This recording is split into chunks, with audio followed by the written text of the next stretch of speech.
नमस्कार, विणास किचनमध्ये स्वागत आहे आपलं. तर आज आपण करणार आहोत ह्या लाल पालेभाजीच्या पानांची भजी. त्यासाठी आपल्याला लागणार आहेत पानं. त्यासाठी आपण आलोय बागेमध्ये. तर मागच्या वेळेस मी हा व्हिडिओ टाकलाय तेव्हा आपण पालेभाजी लावलेली. आत्ता पालेभाजी मोठी झाली आहे. 2-3 वेळा आपण पालेभाजी तयार पण केली आहे. म्हणजे मी भाजी काढून नेऊन भाजी सुद्धा तयार केली आहे. आता बागेमध्ये वांगी तयार झाली आहेत, मिरच्या तयार झाल्या आहेत आणि पालेभाजी सुद्धा तयार झालेली आहे. गवार सुद्धा आपण मध्ये मध्ये टाकली, ती सुद्धा तयार झाली आहे. तर आत्ता आधी आपण लाल पानांची पालेभाजी घेऊन जातोय आणि थोडी वांगी नेतोय. तर इथे बघा आपण बेसन घेतले चाळून, मीठ टाकलं, हळद, लाल तिखट, त्याच्यानंतर आपण ह्याच्यात टाकली धना पावडर, हिंग आणि ओवा आणि थोडं थोडं पाणी टाकून मस्तपैकी असं घट्ट बॅटर तयार करून घेऊया आपण इथे. आणि त्यानंतर मग मी पुढची प्रोसेस सांगते तुम्हाला. तर बघा छान असं बॅटर तयार झालंय. आता ह्याच्यामध्ये आपण थोडीशी कोथिंबीर पण टाकायची. आणि आता मी ही लाल पाल्याची भाजी काढून आणली आहे. बघा त्याची पानं घेतली आहेत आपण, त्याच्या पानांची भजी करतोय. ह्याच्यापेक्षा सुद्धा मोठी मोठी पानं होती हो, पण झालं काय की त्यांना पूर्णपणे ना असं होल होल पडलेले होते. म्हणजे कदाचित कीड मुंगी वगैरे खात असेल, काही छोटे छोटे कीटक असतात त्यांनी होल पाडलेले होते.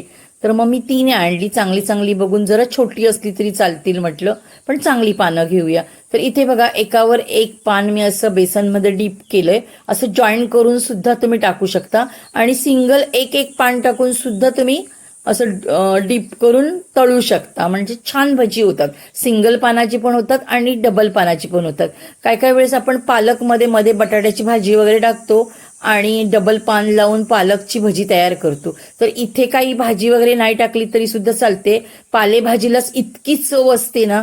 तर तुम्ही बेसनमध्ये डीप केल्यावर आणि कुरकुरीत तळल्यावर ना काय सांगू तुम्हाला, ह्याच्याबरोबर डाळ बनवायची किंवा ताकाची कढी, एक नंबर जेवणार तुम्ही.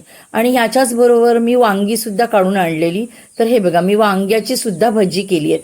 मग असं भजी केली ना की मग वांग्याची, बटाट्याची, कुठे पाल्याच्या पानांची वगैरे अशी मग एक 2-3 प्रकारची भजी मी तयार करते.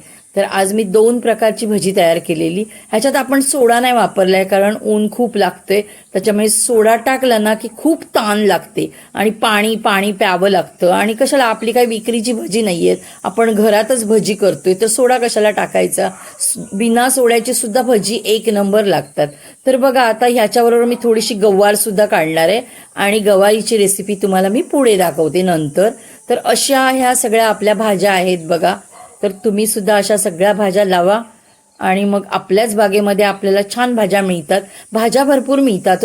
पण होतं काय, एक तर माकड तरी वाट लावतात, नाही तर माझे 5 डॉगी आहेत ते तरी वाट लावतात. त्याच्यामुळे मला शक्यतो बागेत भाज्या काढता येत नाही. बाग मोठी आहे पण भाज्या मिळत नाही, असं झालंय. तर इथे आपली अशी भजी तयार झाली आहे. धन्यवाद.